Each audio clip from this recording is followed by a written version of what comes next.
একজন ফকির ওকে বাসি খাবার দিলেও খেয়ে নেয়, টাটকা খাবার দিলেও খেয়ে নেয়। অনেক সময় ফকির তো দূরের কথা, আমাদের মতন মানুষেরাও যেরকম সামান্য সাধারণ জীবনে সব কিছু ঠিকঠাক থাকে আমরা কোনো এমন পরিস্থিতির মুখে পড়েছি যে আমাকে যেই সব খাবার আমি কোনোদিন খাই না সেটাও খেতে হয়, কারণ আমি তো মাখলুক, বাধ্য। আমি অনেক সময় এমন জিনিসকে পান করি যেই সমস্ত জিনিসকে আমি অন্য সময়ে পান করতে পারি না। সেটা এখন ধরেন আপনাকে পিপাসা লেগেছে, আপনি এমন জায়গায় আছেন যেখানে পানির কোনো ব্যবস্থা নাই, তখন কোনো একটা পুকুরের কোনো রকম কষ্ট করে গেলেন, সেখানে কাদাযুক্ত জল, কাদাড়ে জল, আপনি সেই জলটাই গটগট করে খাবেন, খেতে আপনি বাধ্য। এমনকি কোনো সময়তে এমন হয়েছে যে আপনি 3 দিন 4 দিন থেকে ক্ষুধার্ত অবস্থায়, প্রাণ যাই অবস্থা, এইরকম অবস্থাতে শুধুমাত্র খাবারের জন্য কুকুর শুকুরেরই মাংস আছে, আপনি বাধ্য সেই সময়তে কুকুরের শুকুরের মাংস খেতে। এমনি সময়তে আপনি হয়তো সেটা খাবেন না, বা শরীয়ত সেটাকে হারাম করে রেখেছে। মানুষের ওই কেরদানি চলে না, মানুষ এটা বলতে পারে না যে আমি পবিত্র না হলেই খাবো না, আমি এটা না হলেই চলবে না। মানুষের পরিস্থিতি অনুযায়ী সময় সময় বহু জিনিস তার ইচ্ছার বিরুদ্ধে করতে হয়, এবং শরীয়ত অনেক জায়গাতে সেই পরিস্থিতি অনুযায়ী তার যতটা প্রয়োজন অনেক হারাম জিনিসকে হালালও করে দেয়। তাহলে আল্লাহর যেহেতু প্রয়োজন নাই, এজন্য আল্লাহ তাআলা অতক্ষণ পর্যন্ত কোনো জিনিস কবুল করবেন না যতক্ষণ পর্যন্ত সেটা পবিত্র না হবে। ইন্নাল্লাহা তাইয়্যিবুন লা ইয়াকবালু ইল্লা তাইয়্যিবান সুম্মা যাকারা রাজুলা ইউতিলুস সাফার। তারপরে আল্লাহ নবী একটা উদাহরণ দিচ্ছেন, একটা মানুষের কথা জিকির করছেন। ইউতিলুস সাফারা আশআসা আগবার, তার মানে দীর্ঘ সময় ধরে সফরে থাকার কারণে তার আলু থালু কেস, তার চুলগুলি এলোমেলো হয়ে গেছে, তার কাপড় চোপড়ের ঠাঁই ঠিকানা নেই। তারপরে আকবর, তার শরীরে ধুলো মাটি লেগে আছে, সফরে চলার কারণে 4 দিন 5 দিন 10 দিন থেকে সফরে আছে, হয়তো ঠিকমতো গোসল করতে পারি না, ঠিকমতো শরীরে যত্ন নিতে পারে না, শরীরে ময়লা মাটি জমে গেছে। ইয়ামুদ্দু ইয়াদাইহি ইলাস সামাই, তারপরে হাত দুখানা আল্লাহর দিকে উত্তোলন করেছে আর বলছে ইয়া রব ইয়া রব, আল্লাহকে ডাক দিচ্ছে, মানে আল্লাহর কাছে সাহায্য কামনা করছে, বলছে ইয়া রব আমার সাহায্য করো, আমার সহযোগিতা করো। ওয়া মাতআমুহু হারামুন, কিন্তু তার অবস্থা হচ্ছে যে তার খাবারটা হারাম। ওয়া মাশরাবুহু হারামুন, তার পান করা জিনিসটা হারাম, পানীয় যে জীবনে ব্যবহার করেছে সেইটা হারাম ছিল। ওয়ামালবাসুহু হারামুন, তার গায়ে যে কাপড় চোপড় আছে সেটা হারাম আছে।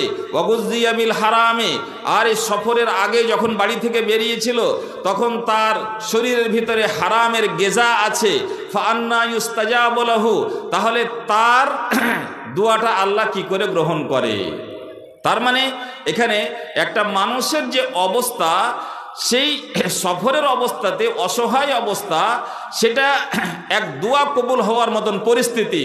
তারপর আল্লাহর দিকে হাত উত্তোলন করেছে, সেটা দোয়া কবুল করার মতন একটা উপকরণ। তার আল্লাহ আল্লাহ করে চিৎকার করছে, বারবার আল্লাহ আল্লাহ বলছে, এটাও একটা দোয়া কবুল হওয়ার মতন লক্ষণ। তারপরও এতটি মানে পজিটিভ দিক থাকার সত্ত্বেও আল্লাহ তাআলা তার দোয়াটা কবুল করছেন না, এবং তার কারণ বলছেন। তার কারণটা কি?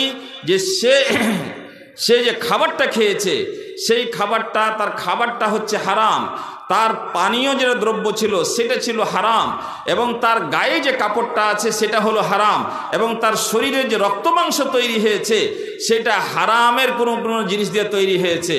তাহলে আল্লাহ তাআলা তার দোয়া কেমন করে কবুল করবেন, বা তার দোয়া কেমন করে কবুল করা যায়? তাহলে দোয়া কবুল না হওয়ার যেটা কারণ সেটা হচ্ছে হারাম জিনিসকে ভক্ষণ করা।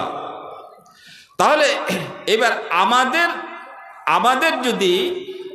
যদি খাবার দাবারটা হারাম থেকে মুক্ত না হয়, আমাদের পানীয় জিনিস যেগুলো সেগুলো হারাম থেকে যদি মুক্ত না হয়, আমাদের পোশাক আশাক যদি হারাম থেকে মুক্ত না হয়, আমাদের গেজা আমরা যে প্রতিদিন খাবার খাই সেই খাবার দাবারগুলো আমার স্ত্রীর, আমার পরিবারের ছেলেপিলের সমস্ত লোকের খাবার দাবারের যে জিনিস আসবাবপত্র সেইগুলো যদি হারাম থেকে মুক্ত না হয়, তাহলে কি হবে?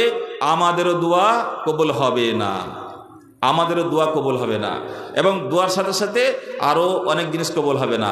আমাদের কোনো আমল কবুল হবে না, আমাদের প্রতি আল্লাহ দয়া করবেন না, আল্লাহ আমাদের প্রতি অসন্তুষ্ট হয়ে যাবেন এবং আমাদের ঠিকানা হবে জাহান্নাম। এই মর্মে আল্লাহ রাব্বুল আলামিন আরও অনেক উপদেশ দিয়েছেন। রাসূলুল্লাহ সাল্লাল্লাহু আলাইহি ওয়াসাল্লামও অনেক কথা বলেছেন। এই জন্যই যে সতর্ক থাকো, সাবধান থাকো, খবরদার হারাম কোনো জিনিস খেও না, নইলে তোমার শরীর অপবিত্র হয়ে যাবে। আর এই শরীর দিয়ে ইবাদত করতে যাবে, সেই ইবাদত আল্লাহ রাব্বুল আলামিন গ্রহণ করবেন না। তুমি হারাম টাকা দিয়ে কাপড় কিনবে, সেই জামা কাপড় পরে আল্লাহর দরবারে যাবে, আল্লাহ তাআলা তোমার দিকে তাকিয়ে দেখবেন না। এবং তোমার শরীরের রক্ত মাংসতে যদি কোনো হারাম জিনিস মিশ্রিত হয়ে যায়, তোমার কোনো জিনিস কাজে লাগবে না, সব ব্যর্থ হয়ে যাবে। এই জন্যই আল্লাহ রাব্বুল আলামিন বলেছেন, ইয়া আইয়ুহান নাস কুলু মিম্মা ফিল আরদি হালালান তাইয়্যিবা, এ মানুষেরা আমি মাটির মধ্যে যা কিছু হালাল করে রেখেছি সেটাকে ভক্ষণ করো। ওয়ালা তাত্তাবিউ খুতুওয়াতিশ শাইতান, আর শয়তানের বিভিন্ন ফাঁদে পা দিবে না। শয়তান বিভিন্ন হারাম জিনিসকে খুব সুন্দর যুক্তি দিয়ে মানুষের মস্তিষ্কে মানে হালাল হওয়ার মতন একটা ধারণা তৈরি করে দিয়েছে।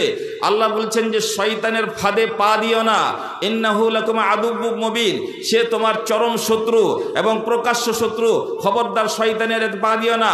হারাম ওটা কি মনে করো যেটা শরীয়ত হারাম করে রেখেছে, যেটা আল্লাহ হারাম করে রেখেছেন এবং রাসূলুল্লাহ সাল্লাল্লাহু আলাইহি ওয়াসাল্লাম হারাম করে রেখেছে, সেটাই হচ্ছে হারাম। হালাল সেটা যেটা শরীয়তের দৃষ্টিতে হালাল, সেটা কি হালাল মনে করো। শয়তানের পড়া পড়িও না, শয়তানের লেকচার শুনিও না, এবং যেই কোনো উপায় হোক না কেন তুমি হালাল জিনিসটা ভক্ষণ করবে। কারণ তোমার পেটে যদি হালাল জিনিস না যায়, তোমার গায়ে যদি হালাল পোশাক না থাকে, আর তোমার বিভিন্ন জিনিসের মধ্যে হারাম থেকে মুক্ত যদি তুমি না হতে পারো, তোমার ঈমান, তোমার আমল, তোমার কর্ম, তোমার ভালো, তোমার মন্দ সব কিছুই আল্লাহর কাছে অগ্রাহ্য হবে। কোনো জিনিসকে আল্লাহ রাব্বুল আলামিন গ্রহণ করবেন না। আমরা কি চাই যে আমাদের ছোটোখাটো নেকি যেগুলো পারি না তো বেশি কিছু করতে, তাহলে যেগুলো ছোটোখাটো পারি করতে সেগুলো কি আল্লাহ রাব্বুল আলামিনের কাছে ব্যর্থ হয়ে যাক? এটা কি আমরা চাই? এটা যদি আমরা না চাই তাহলে আমাদেরকে খাতা কলম নিয়ে বসতে হবে। আমাদের জীবনের কোনো জায়গাতে যদি হারামের কোনো আশঙ্কা থাকে, সেই হারাম থেকে আমাকে মুক্ত হতেই হবে, মুক্ত হতেই হবে। শুনুন, প্রিয় নবী জনাবে মুহাম্মদুর রাসূলুল্লাহ সাল্লাল্লাহু আলাইহি ওয়াসাল্লাম খুব স্পষ্ট করে বলেছেন, লা ইয়াদখুলুল জান্নাতা জাসাদুন গুযিয়া বিল হারামি, ওই শরীর, ওই দেহ কোনোদিন জান্নাতে যেতে পারে না যেই শরীর গঠিত হয়েছে হারামের কোনো জিনিস দিয়ে। ওই শরীর জান্নাতে যাবে না যেই শরীর গঠিত হয়েছে কোনো হারাম জিনিস দিয়ে। অন্য এক রিওয়ায়াতে অন্য শব্দ এসেছে, ওয়াকুল্লু লাহমিন নাবাতা মিন সুহতিন ফান্নারু আউলা বিহি, প্রত্যেক সেই মাংস যেই মাংসটা হারাম জিনিস দিয়ে তৈরি হয়েছে, লালিত পালিত এবং গঠিত হয়েছে, তার জন্য জাহান্নামই বেশি উপযুক্ত জায়গা। আমরা সমাজের মানুষ, আমাদের মা ও বোনেরা যারা আমার কথা শুনতে পাচ্ছেন, মনে রাখবেন, আপনার কুঠিতে, আপনার বাড়িতে, আপনার থালাতে, আপনার বাসনে, আপনার ব্যাংক ব্যালেন্সে, আপনার যেই কোনো জমা অর্থ রাশিতে হারামের যদি একটিও টাকা থাকে, তাহলে আপনার সমস্ত সম্পদকে সে অপবিত্র করে ফেলেছে। আপনার জানতে অজান্তে সেই জিনিস ভক্ষণ করে বা সেই জিনিসের বিনিময়ে কোনো পোশাক আশাক ক্রয় করে যদি আপনি মসজিদে গিয়ে উপস্থিত হয়ে যান, কোনো নেকির কাজ করেন, আল্লাহ রাব্বুল আলামিন সেটাকে গ্রহণ করবে না, গ্রহণ করবে না।